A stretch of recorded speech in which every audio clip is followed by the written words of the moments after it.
আসসালামু আলাইকুম, সবাইকে অনেক অনেক শুভেচ্ছা জানাই আমার গার্ডেন চ্যানেলের পক্ষ থেকে। গার্ডেন চ্যানেলে ভিডিও দিয়ে দিয়ে বোর হয়ে গেছি। আজকে আমি একটা রেসিপি আপনাদের সাথে শেয়ার করছি।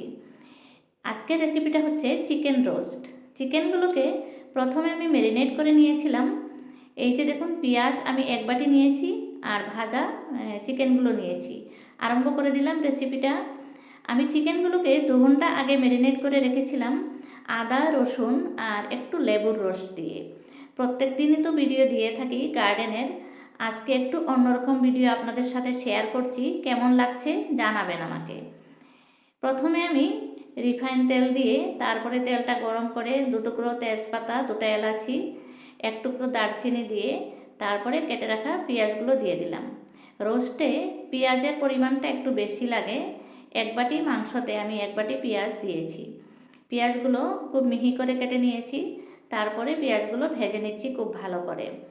রোস্ট যেহেতু একটু মিষ্টি মিষ্টি হয়, টমেটো সস দেয়া হয়, তাই আমি 1 চামচ লাল মরিচের গুঁড়া অ্যাড করে দিলাম। একটু ঝাল ঝাল হলে ভালো লাগবে। সবাই যেরকম রোস্ট বানায় আমি কিন্তু একটু অন্যরকম করে বানাচ্ছি, একদম সিম্পলভাবে। এই ম্যারিনেট করা চিকেনের সাথে আমি একটুখানি হলুদের গুঁড়া আর একটুখানি লবণ দিয়ে তেলে ভেজেছিলাম। তারপরে এখানে আরেকটু লবণ আমি অ্যাড করে দিলাম। আগে যেহেতু দেয়াই আছে তাই এখন একটু কম করে দিলাম। পেঁয়াজগুলো খুব লাল করে ভেজে নিয়েছি, তারপরে চিকেনগুলো অ্যাড করেছি। তারপরে এভাবে ভেজে ভেজে তারপরে ঢাকনাটা দেব। এখানে আমি টমেটো সস 2 চামচ পরিমাণ অ্যাড করলাম, খুব বেশি আমি দেই নাই, আপনাদের পছন্দ মতো দিতে পারেন। টমেটো সস দিয়ে একটু নেড়ে চেড়ে এবার ঢাকনাটা দিয়ে গ্যাসটা সিম করে রাখবো। বন্ধুরা, আমাকে যারা ভালোবাসেন, আমাকে যারা সাপোর্ট করছেন এতদিন থেকে আমার গার্ডেন চ্যানেলে, তাদেরকে জানাই অসংখ্য ধন্যবাদ। আর যারা আমার চ্যানেলে আজকে নতুন এসেছেন তাদের উদ্দেশ্যে বলছি, আমি ফুলের বাগান আর সবজির বাগান দুটোই করে থাকি।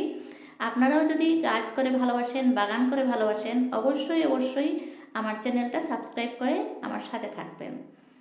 তারপরে আজকের রেসিপিটা কেমন লাগলো সেটাও আমাকে জানাতে ভুলবেন না।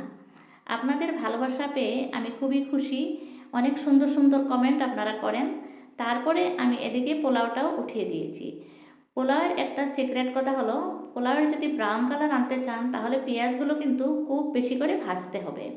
প্রথমে পেঁয়াজগুলো ভেজে নিয়ে এভাবে জলটা ঢেলে দিবেন, মাপ মতো পরিমাপ মতো জলটা দিয়ে দিলাম। আর এই জলটা একদম পেঁয়াজের সাথে উতলে নেবেন, তখন দেখবেন খুব সুন্দর একটা কালার আসবে। এভাবে করে পোলাও বানালে তারপরে চাউলটা ঢেলে দিলাম। চাউলের মধ্যে আদার রস, লবণ এগুলো দিয়ে দিয়েছি। তারপর যদি আপনারা পছন্দ করেন নামানোর আগে 1 চামচ ঘি দিতে পারেন। আমি কুকিং অয়েল দিয়ে বানাচ্ছি, রিফাইন অয়েল দিয়ে। এই যে দেখুন কালারটা কি সুন্দর এসেছে। ঠিক এইভাবে করে বানালে আপনাদের পোলাওয়ের কালারও এত সুন্দর হয়ে আসবে, একদম ব্রাউন পারফেক্ট পোলাওয়ের কালার পাবেন। তারপরে প্রেসার কুকারের লিডটা বন্ধ করে দিলাম, গ্যাসটা বাড়িয়ে দিলাম, 2টা হুইসেল দিয়ে অফ করে দিলাম। এখানে দেখুন আমার রোস্ট রেডি হয়ে গেছে।